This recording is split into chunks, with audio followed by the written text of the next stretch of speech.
Hi, everyone. Thank you so much for joining us. We're just going to give everyone a minute to log in right before we hit the top of the hour. But thank you so much for joining today's presentation.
All right, everyone. Hello, it's noon. We're going to give it just another minute or two before we get started, just to make sure we give everyone a chance to log on. But thank you so much for joining us this afternoon, or if you're on the West Coast, for joining us this morning.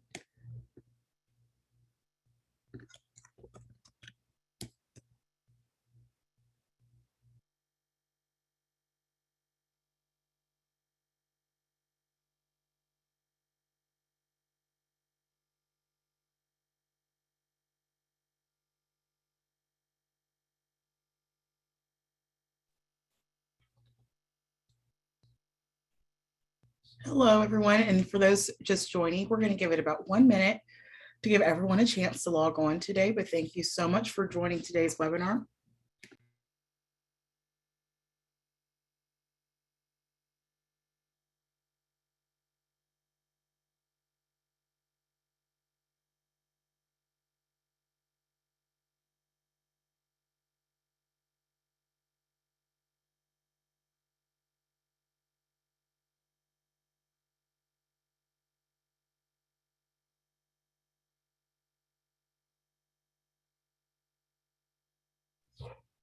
All right. Good afternoon, everyone. And again, for those joining on the West Coast, good morning. Welcome to our webinar on accessing public service loan forgiveness. We're going to go ahead and get started now because we have a lot of information to present and want to make sure we also save time for question and answer. Hello, everyone. I'm Kat Welbeck, Advocacy Director here at the Student Borrower Protection Center. And today we're going to talk about some changes to the Public Service Loan Forgiveness Program through the waiver.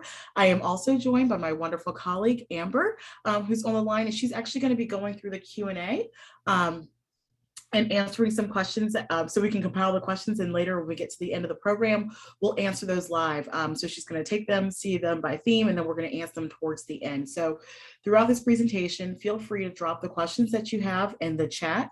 And just a little bit of background on who we are as the Student Borrower Protection Center.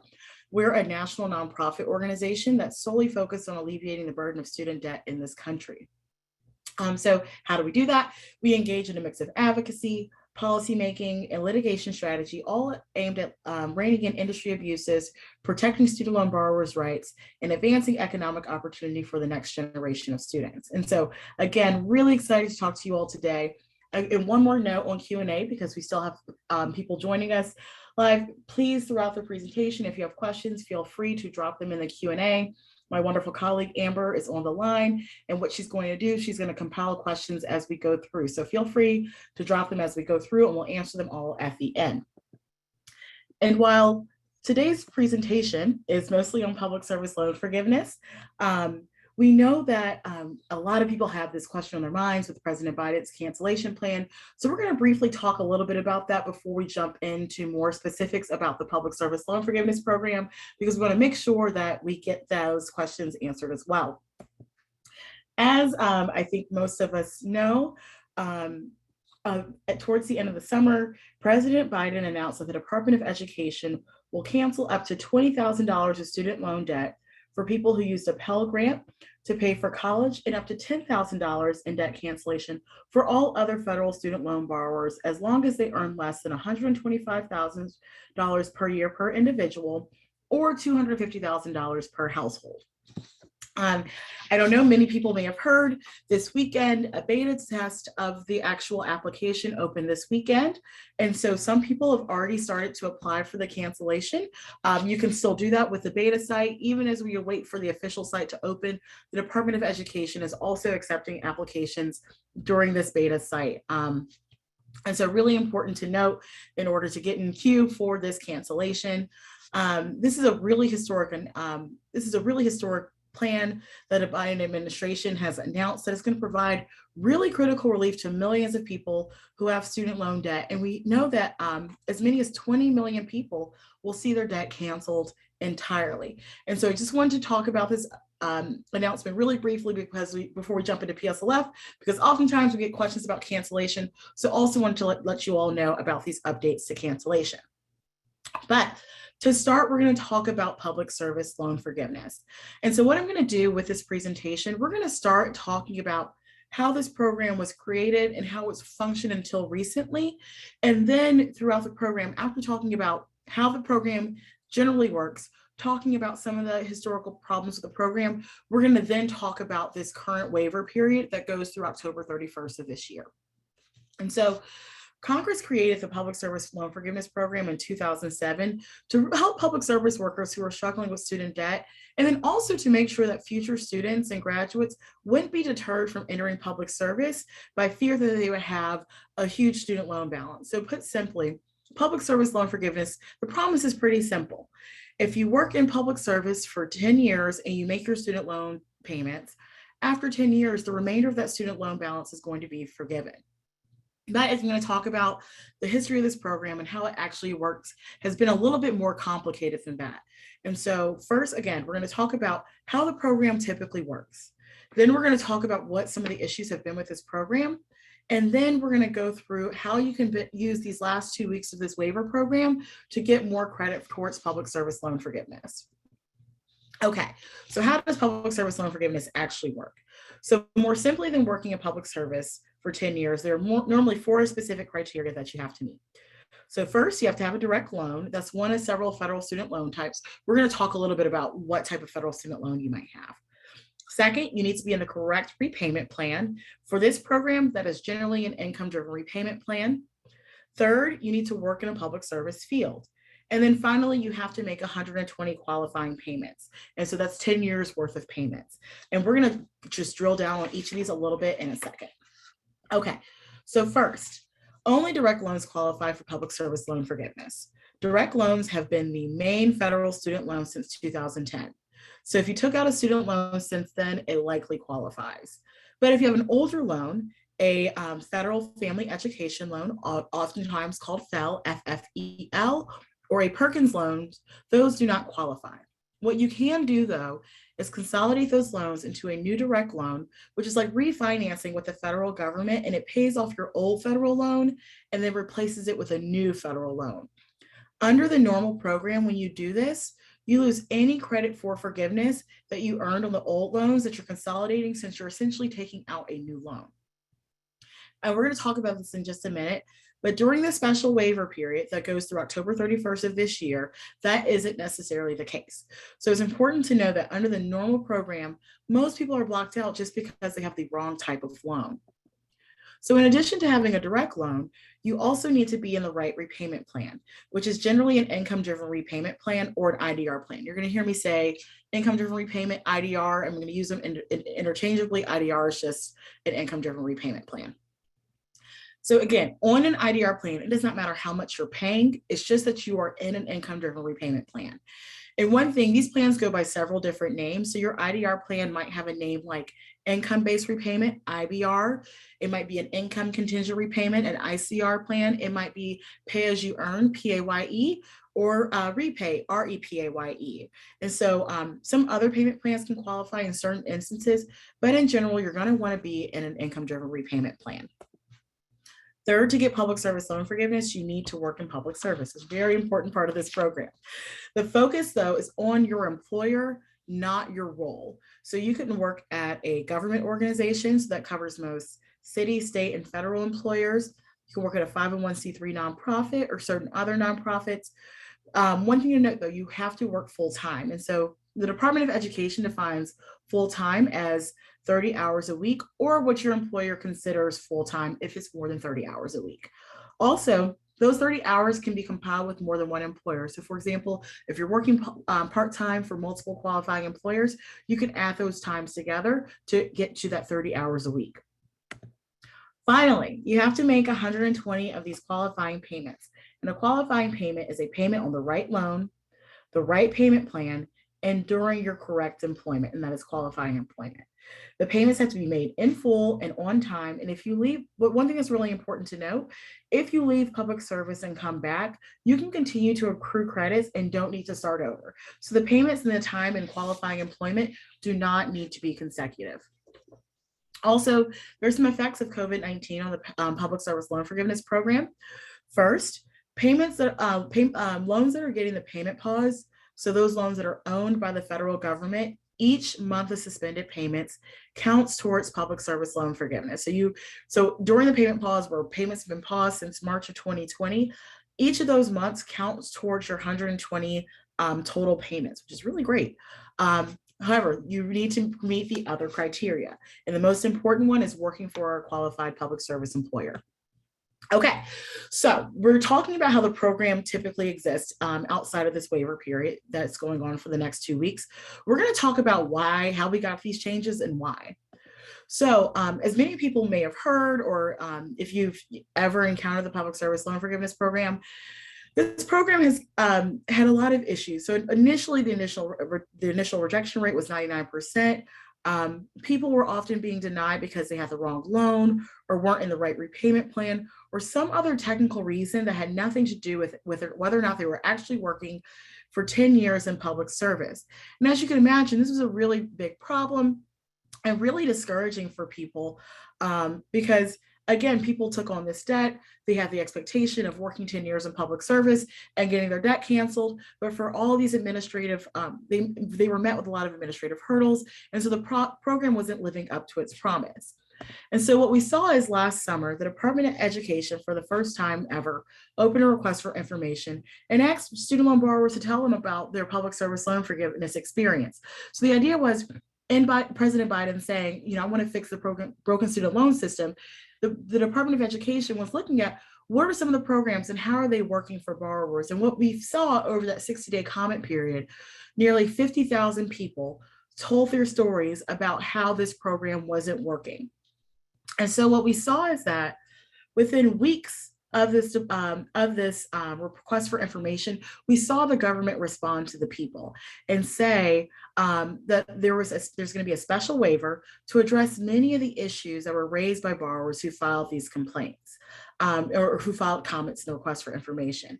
And so what we have for a limited period of time, the Department of Education will retroactively grant credit towards public service loan forgiveness to borrowers for months that previously didn't count for the program, either because they had the wrong loan type or weren't making the right type of payment. And we're going to walk through each of those changes now. So essentially what the department's waiver does is give public service workers credit towards loan forgiveness, regardless of what type of federal student loan they have, for any period of time since October 1st, 2007. That's when the program initially began, as we talked about at the beginning. So as long as that student loan borrower was in a qualifying public service employment and their loan was not in default, deferment, or forbearance. So even for months in which borrowers did not actively make a payment, as long as their loan was in repayment status, they can receive credit. And these credits are also retroactive.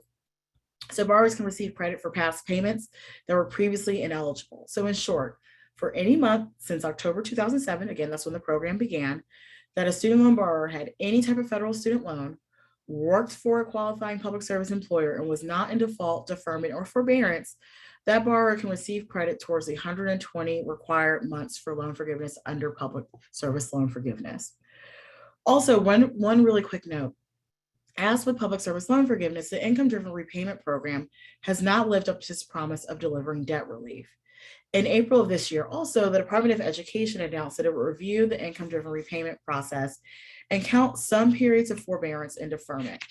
So this means periods in which a student loan borrower had up to 12 consecutive months or over 36 cumulative months, they can receive credit for those months. In addition, the Department of Education will be counting periods of deferment prior to 2013, as long as it wasn't in-school deferment. So in some cases, periods of forbearance and deferment will count towards the 120 credits needed for forgiveness. And again, we're still waiting on additional details from the Department of Education. But just want to note, there's these instances where people actually might get even more credit because of this consideration. Okay, things to note though about this waiver that are really important. The waiver is not completely automatic. So normally PSLF requires that borrowers have a specific loan type, again, that we mentioned at the top of the program, direct loans. Although the waiver allows borrowers with any loan type to get credit, those without direct loans must take some steps to convert the direct loans to convert their loans into direct loans through a process called consolidation. And so, but what's really important through this waiver process that ends October 31st, I'm going to say that a lot, borrowers will get credit for time before that conversion. And almost all borrowers, regardless of loan types, will have to certify with the Department of Education any periods of qualifying public service work since October 1st, 2007. That's when the program began. The idea here is that if the government doesn't know when you had qualifying work, they can't give you credit for it. Okay, I'm going to say this a lot during this program because we just have 2 weeks left, about 2 weeks left in this waiver. This waiver only lasts until October 31st of this year. That means that anyone who must change their loan type through consolidation or certify their public service work with the department has to do so before October 31st of this year. This does not mean that everyone will receive their new credit towards loan forgiveness by that deadline, just that the paperwork has to be completed. Credits will be given on a rolling basis, and the department may take more time beyond October 31st of this year to process everyone. But what's really important to note, if you get credits from the waiver, those credits are permanent. So if you don't receive enough to meet that 120 credit requirement, you can continue to accrue more credits after October 31st of this year and continue to receive credits. So with that in mind, there are 3 things that all public service workers with federal student loans must do. And so we're going to talk about, to figure out how this special waiver applies to you and what steps you need to take, we're going to go through 3 things that everyone needs to do. And we're going to talk about each, but briefly, I'm going to go through them on this slide. You need to confirm your past and present employers or qualifying public service employers. You need to determine your loan types and consolidate if necessary. And you have to certify your employment with the Department of Education. So the first step, you want to confirm that you have a qualifying employer. Nothing about this changes during the waiver. You still need to work in public service, except during the waiver period. You don't still have to be employed at the time you apply for forgiveness after your 120 qualifying payments. So again, one thing to know, I know I quickly went through this at the top, but qualifying employers include any government employer. So that is federal, state, local, or tribal government. Any nonprofits that have a 501c3 tax exempt status. Certain other nonprofits also qualify. However, unions and political organizations do not. So any organization whose tax status is a C4 will not be eligible for PSLF, nor do any for-profit employers qualify. If you aren't sure whether your employer qualifies as a qualifying employer for PSLF, the Department of Education maintains a list of qualifying public service employers that you can search. It's really important to note, though, that this list is not completely exhaustive. So if your employer does not appear, but you still believe they're a qualified public service employer, you can still proceed with the PSLF process. And you can access this list by using the PSLF help tool, available at studentaid.gov. That's the website here on the slide. We're going to do a lot of work on studentaid.gov, so definitely remember this website. The employer database is going to be the first step in the PSLF help tool, so you can quickly access it to check your past and present employer status. Okay, what type of federal student loans do you have? The 3 major loan types that most people have today are direct loans, federal family education loans, or FFEL loans, FFEL, and Perkins loans. For public service workers to get loan forgiveness for their FFEL and Perkins loans under the waiver, they will have to consolidate those loans into a direct loan. So remember, what's special about the waiver is that Normally, when you consolidate your loans, you lose any past credit towards loan forgiveness, but during the waiver, you can keep that past credit and apply it towards that new consolidated loan. Okay, and the final step that all public service workers with federal student loans should do to certify their qualifying employment with it is certify their qualifying employment with the Department of Education. To do this is essentially you're filling out a PSLF form. That's essentially, again, you raising your hand, telling the Department of Education, I work in public service and I want to get credit for PSLF. And again, one more time, I want to make sure we note this. Qualifying employers are any level of government, 501c3 nonprofit employers, and certain other nonprofit employers. And again, the form to do this is the PSLF form. It was previously called an employment certification form. So if you hear me say, or you see on these slides, PSLF form, ECF form, they're the same forms. It's the same form. It's just what you use to certify your employment with the Department of Education. So you should certify your employment using the PSLF help tool, which is the same tool that you're going to use to actually confirm your past and present employers qualify for PSLF. That tool is actually going to generate the form for you, and that you'll actually send it to your employers, have them fill it out to sign. Okay, we discussed the 3 steps that you need to take to make sure you can benefit from this current waiver. Now what I'm briefly going to do is show you some step-by-step instructions for how to actually do this. And we're going to start with confirming your employer is PSLF eligible. Okay, so we're going to spend a lot of time at studentaid.gov. This is the website, so definitely remember this because we're going to do this for a lot of steps. So you're going to need to log into studentaid.gov. If you don't have your login information, there is a way to reset it and get access, but it's worth doing that because you're going to do a lot of this actually directly at the federal government website here. Okay, so once you get to the studentaid.gov, you're going to hover over Manage Loans located in the top right toolbar and click on Public Service Loan Forgiveness in the drop-down menu. There you'll see the PSLF Help tool, which you should click to launch. And then what you can do is you can actually look up all of your employers since October 2007 in the help tool by entering their tax employer identification number, or their EIN, and the dates of your employment. You can check your employer's EIN by looking at your W-2, by asking your employer, and sometimes for larger employers, you can actually just Google them. Next, if your employer appears when you run the search, your employer is a confirmed public service employer. So you should go ahead and proceed to the next steps of checking your loan types and consolidating if necessary. If your employer does not appear, you could still be eligible, as this list is not exhaustive. It could mean that no one else from your place of employment has sought PSLF in the past. So do not be discouraged by this, especially if you work for a government agency or a 501c3 nonprofit and you know that you're eligible. Sometimes employers that are eligible will show up as ineligible. Okay, once you've determined whether or not your employers are eligible, you should confirm what type of loans do you have. Okay, to start, this can be a little bit confusing because a lot of people don't necessarily know. They just know they have federal student loans, but don't know what type of loans they have. To see all of your federal student loans, you should log into your online account with studentaid.gov. Again, this website is really important. You'll have a dashboard there that lists all of your loans, all of your federal loans. Any that say direct are direct loans, and any that don't say direct will have to be consolidated. For a more granular list, you can download your loan data. You can see here, you can see on the slide how to navigate to your data. Now on the dashboard that lists your loans, you can see the current balance, and there are little arrows that will break down the loan types you have. Here you can see that this person already consolidated their loans and they already have direct loans. So once you're on this page, you'll be able to tell which type of loans you have. And you can see the other categories listed here as well, like a Perkins loan. And certainly if you download your aid data using the instructions from the last slide, you'll be able to see which ones are direct and which ones are not direct. Now, if you have non-direct loans, you'll want to consolidate them. To consolidate your loans, you'll need to log into studentaid.gov. Again, I said this website is going to be really important.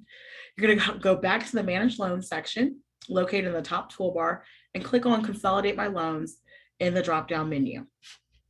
You can access the consolidation application here.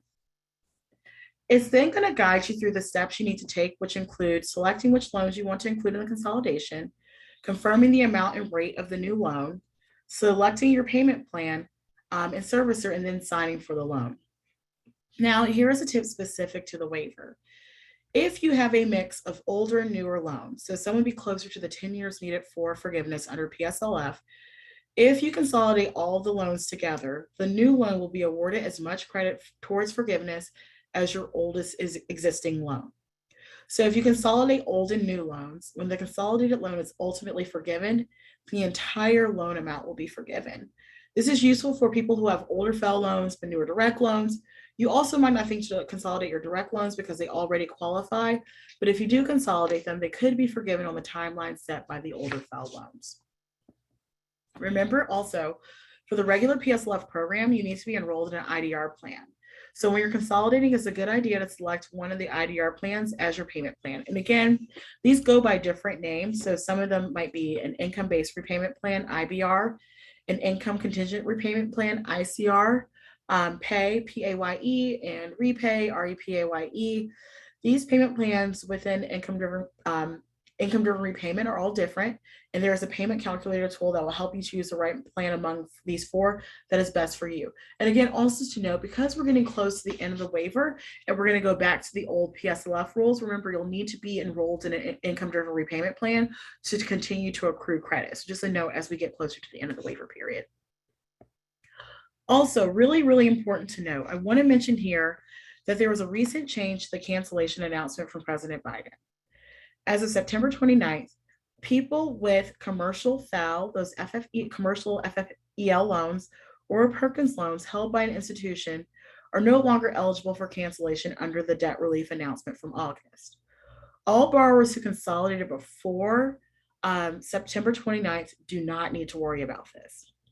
If you have a mixture of loans that received the payment pause and some that did not receive the payment pause, consolidating all those loans together could affect your eligibility for cancellation of $10,000 or $20,000 under the recent announcement. Note, this is the most recent best information we have available.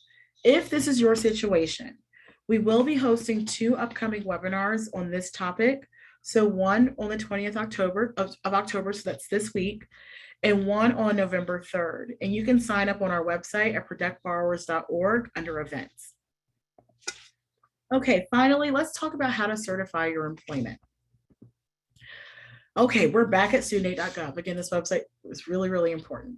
Just like confirming your employers qualify, you need to log into studentaid.gov again, go back to the Manage Loans section located in the top toolbar and click on Public Service Loan Forgiveness in the top drop-down menu, and we're gonna go back to the PSLF Help tool.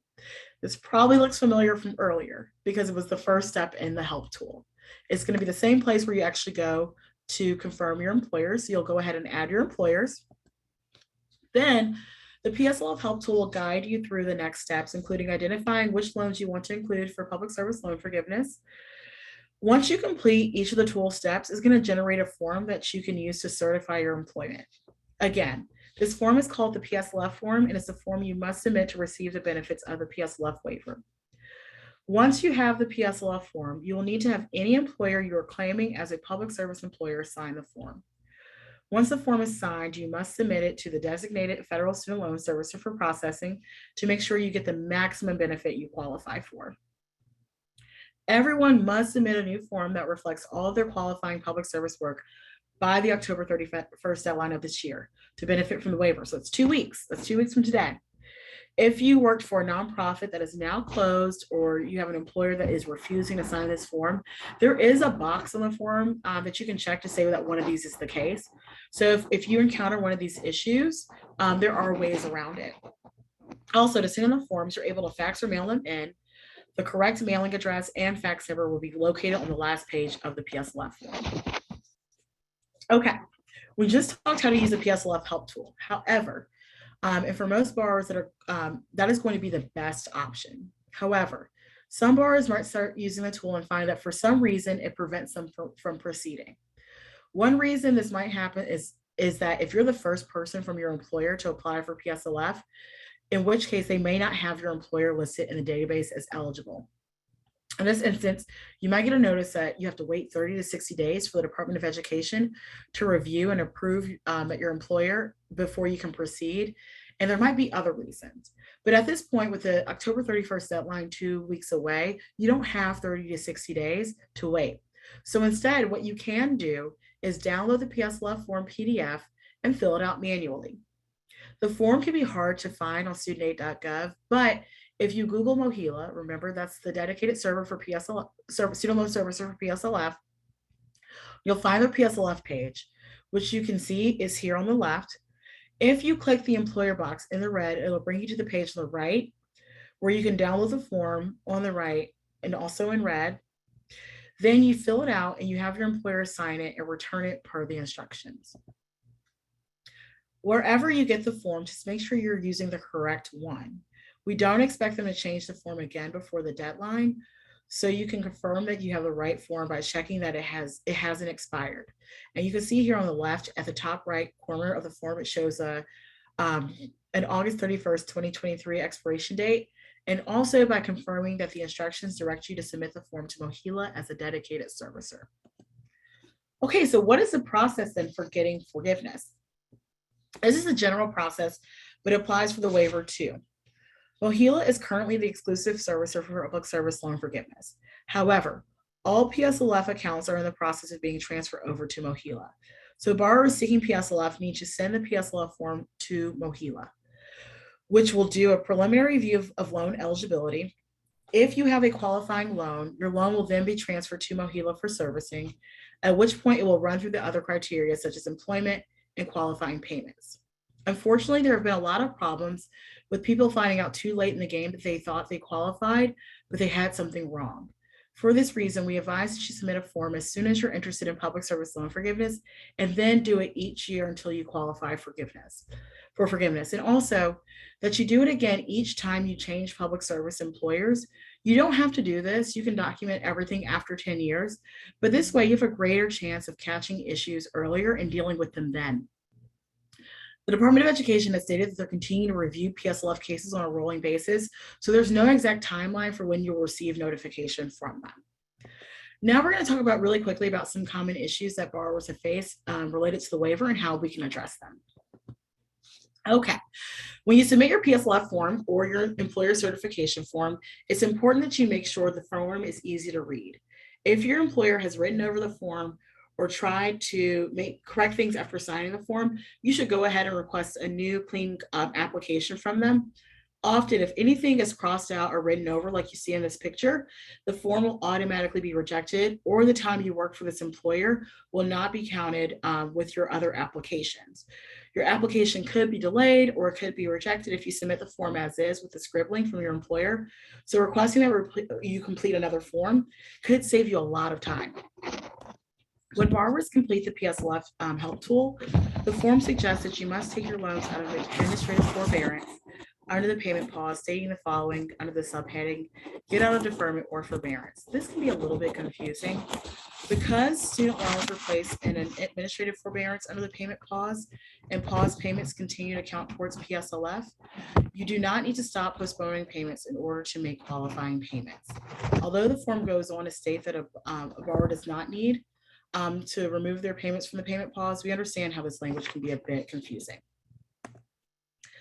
Okay, if you choose to use the PSLF help tool to complete your PSLF application, many people are a little bit confused about how to proceed when they get to the question on this slide.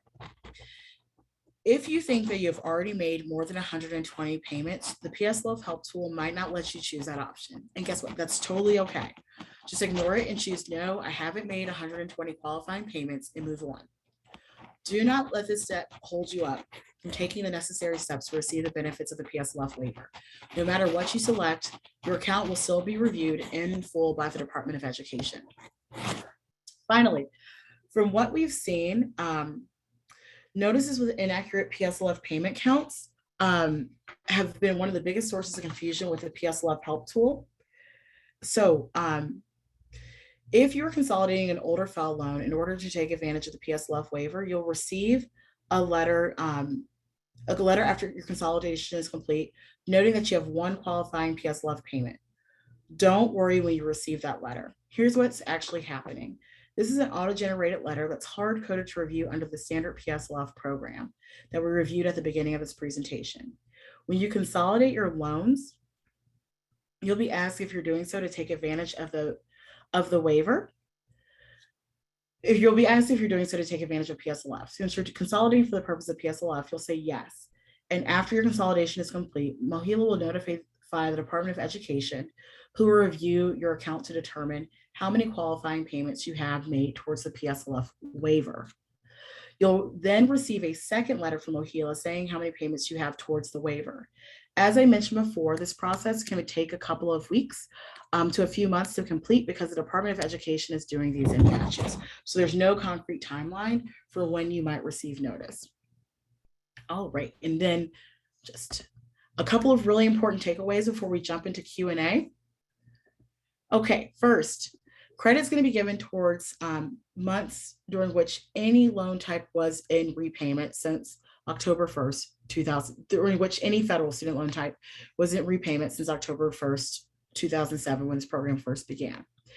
But the deadline for this waiver, so the special set of programs that allow you to get additional credit for months that may have not have otherwise counted, is October 31st of this year. So that's 2 weeks from today. So if you have to consolidate or submit a PSLF form, you need to do so before that deadline.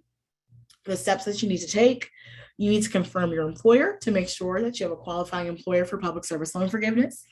Confirm the loan types that you have to see whether or not you need to consolidate. If you need to consolidate, you need to do that as well before this October 31st deadline. Make sure you submit a PSLF form to let the Department of Education know that you're interested in accessing public service loan forgiveness. And then if you encounter any issues, file a complaint.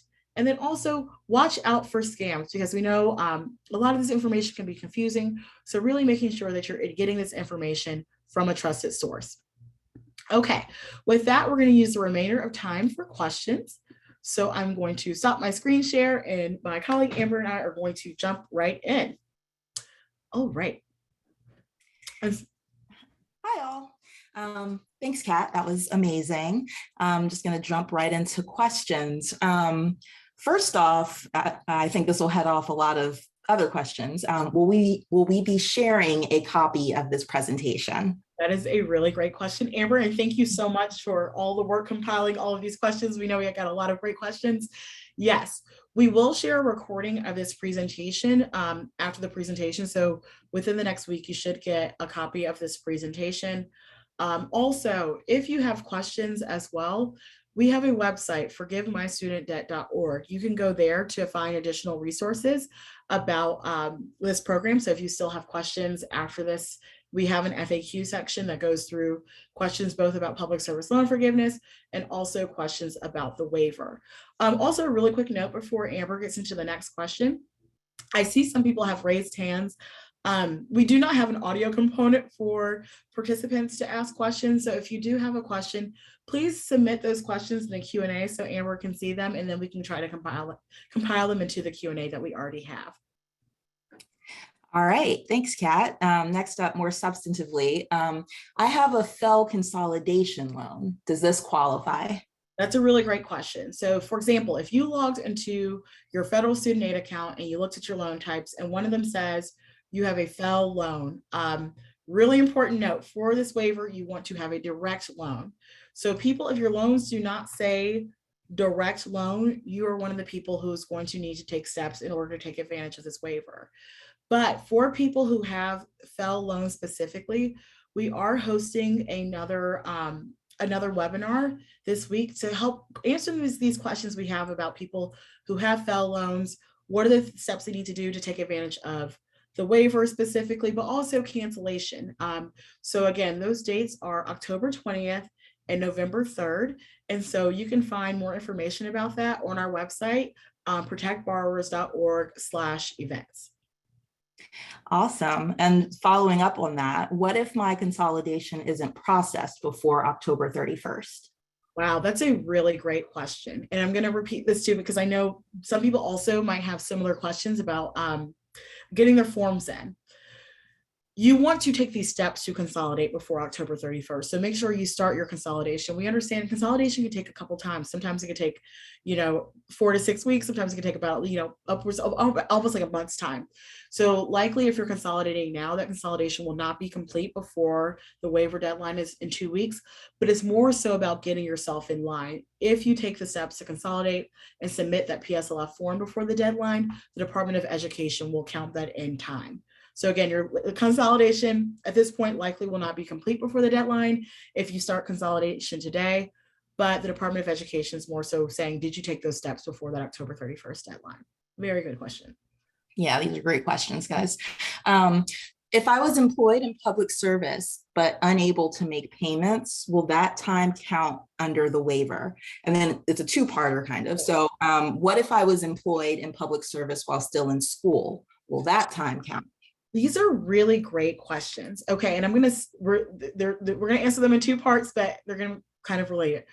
So the first one, what's important to note is about if your payment was in repayment status. And that can be a little confusing. What does it mean for my loan to be in repayment status? So say you were you were working in public service, but there were a couple of months where you're experiencing some sort of financial hardship, so you couldn't make payments. It depends. So if you put your loan into a forbearance, for example, because you said, you called your service, so you said, I'm having trouble making my payment, and they put you in a forbearance, that period of time does not count. And I'm going to give you, but there's going to be one small exception I'm going to answer after the second question. So that will not count. But say there was a month where, you were struggling to make your student loan payment, you did not make the payment in full. So you said, my payment was $100, but I couldn't make the full payment, but I paid $50 that month, or I paid $25 that month. I made a partial payment. That's one really important part of this waiver. You can get credit for partial payment. So even if you said, there were a couple of months where I underpaid my payment or maybe made my payment a little bit late, typically those do not qualify under the old rules of PSLF, but under this new waiver, you can get credit for those months. So what you want to make sure you do is you have a PSLF form on file for those months where you may have maybe underpaid a payment, or your payment may have been a little bit late, because you can get credit for those months. However, you won't necessarily be able to get credit for the months where your loan was in forbearance. I'm going to give you one small caveat where that might be different. Similarly, for someone in school, if you were in school and you were making payments, you said, I'm in school, but I'm working for a qualified employer while I'm, doing some graduate work, and you made payments, your loan was in repayment status, you can get credit for that. One question we do get a lot, sometimes people might be working while they're in school, but they put their loans on something called in-school deferment. So that's saying while you're in school, you're not making payments.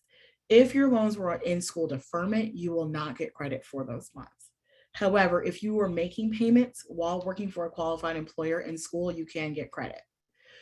Also, one note for the question earlier, someone said, what if I wasn't making payments? One thing the Department of Education tries to correct for is there have been times where student loan servicers have not necessarily told people about the best repayment options they had while they either may have been in school or had some sort of temporary issue with repayment. So for example, a lot of times people might say, I can't afford my student loan payment. And sometimes servicers would put people in long-term periods of forbearance. If you are a person who had more than 12 consecutive months of forbearance, or when you look back at your loan history, you had more than 36 periods of forbearance, because servicers were supposed to give you other options, and that's maybe not have been the best advice, the Department of Education is actually doing an account adjustment. So people who had those really long-term periods of forbearance will actually get credit for those months. So again, typically forbearance does not count, but you will get credit if you were, for example, in one of those unique scenarios where you had a longer period than 12 months or 36 months, 12 months consecutive or 36 months cumulatively. And I know that can be a little bit confusing. So if there are more follow-up questions, I'm happy to go back through that. Alrighty, Amber, if there are more questions, and again, I know this is deeply confusing, but these are really, really great questions. So definitely please keep them coming if you have more questions. Cool. So continuing the consolidation theme, when I consolidate, I'm asked how long I want to delay the process, and I don't know what option to choose. They give me between 0 and 5 months. One thing to note right now for people who are consolidating right now is that we're actually still in the payment pause. So if you technically start payments now, through December 31st of this year, you can actually still be in repayment status and not be making payments. So again, the COVID payment pause that began in March of 2020, that has been extended through December 31st of this year, those months count, even though you may not have been actively making a payment, because the Department of Education paused those loans. that period counts. So you can get credit if your loan is currently in the payment pause. So for example, if someone's in consolidating their loan, they're like, what should I pick? Again, still will consult you to pick the best options for you, but letting you know during this period of time, we are still in a payment pause. And so we are getting credit towards PSLF for these months, even though you may not actively be making payments. Great. And Kat, are independent contractors ever eligible for PSLF? This is a really great question. So we get this question a lot. PSLF is about who is your employer and less about your role. And so we get this question a lot about independent contractors. It is going to depend on who your employer is. So for example, if you work for the federal government or you work for a local or state government, but you're contracted through a for-profit company that then contracts you to work with a government agency, that does not count. However, if your contracting firm is a nonprofit, that is different. It's more so about the status of your employer. So for example, who's on your W-2, or that's going to more so dictate whether or not you qualify. So most likely or not, if you're a contractor, most likely not, because your employer is not a qualifying employer. But if, for example, you work for a nonprofit contracting agency, that's a different story. But we get this question a lot. A lot of times when people do contract work, it's about your employer. So even if you work with a qualifying employer, if your employer is not either a nonprofit or a government agency, it won't qualify for PSLF. And another question about employer signatures. Mm-hmm. What if they just refuse to sign? Or what if they don't respond in time for the 1031 deadline? This is a really great question, especially for people as we get closer to this deadline. So if your employer is refusing to sign, there is a box you can check on the actual PSLF form that's the case. So we've seen this with people who, for example, worked at nonprofits that have closed since they worked there, or people who are either unable to get in contact with their employer, or that employer is refusing to sign. You can check that box and say so. And what the Department of Education will do, they will have other ways of verifying your employment. They might look at your W-2s, but there are other ways to validate that employment. The important thing is to get that form in before this deadline, so you can make sure that the Department of Education knows that you put yourself in line and you raise your hand and said that you want to access public service loan forgiveness. But that's a really great question, as people I know are really quickly approaching this October 31st deadline. Great. So this question is kind of specific. So my parents took out Parent Plus loans in their name and my name for undergrad, but they do not work in public service. Is there any way to consolidate Parent Plus loans for their children into qualifying loans paid by the child? Good question. And we get questions a lot about Parent Plus loans. And so one thing I'll note as we get through these questions, because this one's a little bit specific, we cannot answer questions on specific situations, but we will talk a little bit about Parent Plus loans and how this might apply to you. But I can't give direct advice, but and this is also for the rest of questions. So sometimes we get really specific questions, but we can generally talk a little bit about Parent Plus loans. So I will answer the first part of this question. Someone has a Parent Plus loan, but they themselves do not work in public service. They cannot qualify for public service loan forgiveness, because the important part about this program, one of the key features that has not changed, is working for a qualified public service employer. So you have to work in public service. However, we get questions a lot from people who have Parent Plus loans and also work in public service. Important to note, typically under the normal rules of public service loan forgiveness, so when we go back to the rules of public service loan forgiveness, November 1st, Parent Plus loans can qualify for public service loan forgiveness. However, Parent Plus loans were not included in this waiver. So these waiver rules that benefit many other people of different loan types, Parent Plus loans don't get to take advantage of these special rules. But there is one caveat for people who have Parent Plus loans and their own student loans. So say there is a parent who took out a loan, they have their own student loans from when they went to school, and then they have loans for their child. They took out a Parent Plus loan, and they also work in public service. Those people can consolidate their Parent Plus loans with their older loans, and then consolidate those into a new direct loan to access the benefits of the waiver. And again, everyone has to weigh the different benefits of like the timeline of their individual loan versus that Parent Plus loan. So that's one thing about that waiver, this waiver, is that while Parent Plus loans typically can qualify for PSLF, they were not included in the waiver. So the only way that people who have Parent Plus loans can have those loans benefit from the waiver is if they have their own student loans, consolidate those loans into a new loan. But that's a very good question because we get a lot of questions about Parent Plus loans. Thanks, Kat. Should I recertify my IDR plan during the payment pause? And does recertification impact my chances of getting cancellation? That's a very good question. Okay.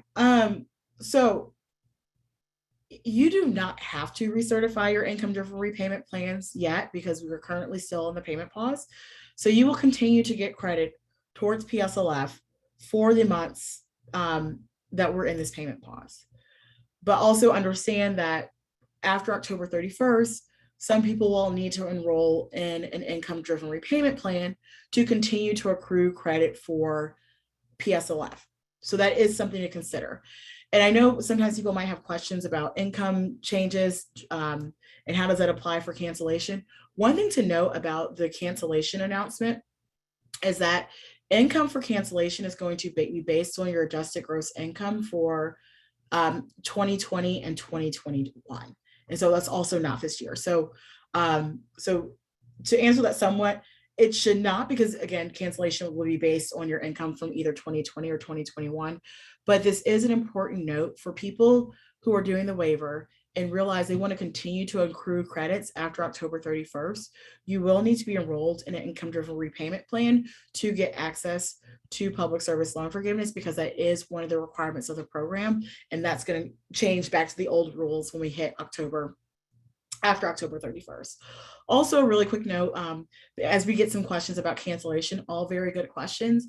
We will be hosting webinars specifically geared towards cancellation starting later this month. And so definitely visit our Forgive My Student Debt website, so forgivemystudentdebt.org, or you can visit protectborrowers.org/events, our website. And then in the coming weeks, you'll see dates, not only for our upcoming webinar for people who have FFEL loans, or the remainder of our public service loan forgiveness webinars, but also we'll be hosting webinars on cancellation. So if people have questions about that, we'll have those as well. So really great question. So this one has to do with the Fed loan to MOHELA transfer. If I submitted a PSLF application to Fed loan this year, should I resubmit now that I've been transferred to MOHELA? That is a great question. It depends. Technically, technically you should not have to. Technically that information should have transferred over. But if you're concerned, you haven't seen your updated payment count, you're a little bit worried, feel free to resubmit those PSLF forms to MOHELA. Just make sure you're submitting the right forms. Again, so when we went through the slide deck, making sure you're still submitting the correct forms to MOHELA. But if you're like, you know what, I just want to be safe, I want to be sure, we're getting close to the waiver deadline, you can resubmit it. That would be okay. But definitely if you're like, I haven't seen anything yet, you should not have to, but definitely if you're worried about it, you haven't seen an update from MOHELA, go ahead and resubmit it if you're worried about it. Thanks, Kat. Okay, so this is another like specific question, but maybe we have a general answer. So is employment in a nonprofit 502c3 university eligible if it's not a public university? That is a really great question. Again, I am not an expert on the tax code, and so I cannot confirm that, but we will follow up. And again, cannot answer the specifics of questions, but we do get questions just generally about schools and employers and how they qualify. That is a great question. What we can do is when we send our follow-up materials, send the FSA website that might have more details about that. But one thing to know about people who say, like, for example, I work for, people get this question a lot from people who work in public versus private universities. Again, as long as it's a 501c3, we automatically know those qualify. People who work at, for example, we get this a lot from teachers who might work in public charter schools or different school systems. Are like, if you work directly for example, a school district, that usually qualifies, like a government school district. But questions about people who say, I work for a public charter school. Is it a public charter school, a 501c3 that qualifies versus, a for-profit school that would not qualify? Additionally, a for-profit university would not qualify. So that is a great question. I am not certain on the 502c3. We'll follow up on that, but that is a great question. But I just want to follow up with those other school types because we generally get that question a lot. That's a great question. Yep. If you don't have the total 120 payments by the end of the waiver period, are you out of luck? Does that time still count? This is a great question, and I really appreciate this for clarification. While there are many people who will see their debt canceled and have seen their debt canceled through the waiver, this is for people who also have less than 10 years of public service. The important part about the waiver is get as much credit as you can towards that 120 payments. So even if you're only 1 or 2 years into public service, you're 5 years into public service, you're 7 years, or you realize, hey, I've made my 120 payments, get as many credits as you can. So even if you're like, I'm 8 years away, that's okay. Let this waiver put you that much closer towards debt cancellation. Really, really good question. This is for anybody who works in public service. Also, one thing to note, because just 2 things to note about this, we get this question a lot. Because people say, should I do this? For example, I'm a recent graduate or I just started working in public service. You never know where your career may take you. And again, because the credits don't have to be consecutive, get the credit where you can. You may work in the you might work in public service for a couple of years. You might exit the workforce, or you might work in the for-profit sector, but then go back to the nonprofit space or go back to the government. You can pull together those times where you worked in nonprofit, you worked in the government or nonprofit again, even if there was a gap in qualifying employment, because the service does not have to be consecutive. So really make sure you're getting as much credit as you can where you can. And then just one more thing to note. Also, because periods where people were getting the payment pause. So if you're someone who is benefiting from the payment pause, definitely fill this out, even if you're not at that 10-year deadline, because you're also getting credit for months where you may not have actively been making a payment. So it's just really important to get that credit where you can, because you just want to get as close as you can to the 120 payment count, because again, you never know where your career is going to take you. But very, very good question. Yeah. So quick one. Is active military service considered public service? Yes. Yes, please make sure yes, thank you for your service. And yes, please fill out this PSLF form, get that credit. That's a great question. Great. And Kat, I'm seeing a lot of like technical questions about how to consolidate. So just to reiterate again, and remembering that we will be sending out this document, this slide deck at the end. But how do I upload a signature for the PSLF form? And also, where exactly do I find the consolidation form? Really great questions, Amber. And I really appreciate you, Amber, making that last call. Please visit our website, forgivemystudentdebt.org. We do have FAQs on consolidation. And then you can also find more questions about our upcoming events. So if you have, especially for people who have FFEL loans. Sorry to go back to it, getting the form signed. I'm so sorry, Amber, do you mind repeating right, that? Like basically you just answered it, but where do I go to get, where do I find the consolidation forms? How do I upload wet signature pictures? Oh, great question. So yeah, so consolidation application is going to be at studentaid.gov. That's the federal student aid website. So that website I said was going to be really, really important. That link we saw a lot. That's where you're going to get your consolidation application. Amber, thank you for repeating that about a wet signature. Really important thing about PSLF, you cannot do a digital signature. That really cute cursive handwriting that looks like a signature, that's like a font, you can't use that. You actually need to sign the form.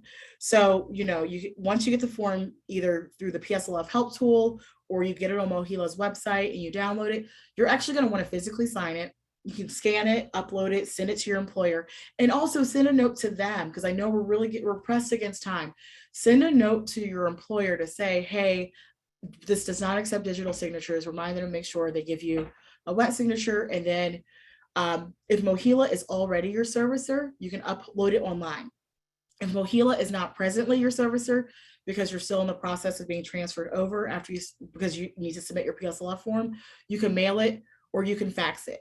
If you're worried about getting a timestamp, again, faxes generally come with their own timestamps, but if you mail it, if you want to send it certified mail, if you want to get a receipt, but something, having it so you also have you have proof for yourself that you got it in before that October 31st deadline, or you put it in the mailbox before October 31st, you fax it before October 31st, because a really important thing to do as we get closer to these 2 weeks is making sure the Department of Education knows that you got yourself in line before this deadline. So really, really great question.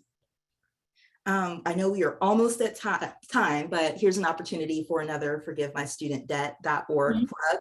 Where can I get help with questions for this after the webinar? Trying to figure out how to fill out paperwork, that kind of thing. That's a great question. And we get this a lot. While we do not provide direct services, depending on what state you live in, you might have a state ombuds person who is actually dedicated to help you with different student loan issues. If you go to our Forgive My Student Debt website, we do have a list of states that have student loan ombuds people. You can also, if you have questions or an issue and you need to file a complaint, you can direct that to the federal student aid ombuds person. So if you're experiencing an issue, you can submit questions there. But I will also really encourage you to visit our forgivemystudentdebt.org website, because we have video clips that go through the same process that I went through today, as well as FAQs, like Amber mentioned, that walk through a lot of the questions that we went through today. I know we're at this 1 o'clock time, but we will be sending a follow-up. Thank you for your amazing questions. Thank you for joining. Thank you, Amber, so much for helping with the questions, but thank you for joining today. We really appreciate your time. Thanks.